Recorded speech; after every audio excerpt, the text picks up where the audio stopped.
Hello दोस्तों, अभी मैं ये आम निकाल रही हूँ।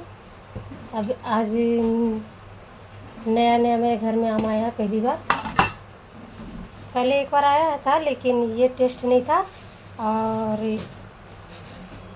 ये लीची वगैरह सब है, तो अभी मैं देने जा रही हूँ उन लोगों को। 3 लोग अभी लीची आम खाएंगे। और आप लोग बताइए कि आप लोगों ने लीची आम अभी खाया है कि नहीं खाया, और टेस्ट कैसा लगा, कमेंट करके बताइएगा। यह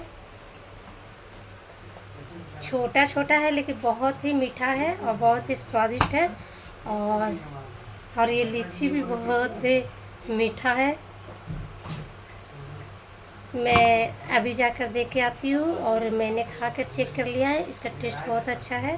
तो आप लोग बताइए, कमेंट कीजिए, ढेर सारा कमेंट कीजिए दोस्तों। Like bye bye.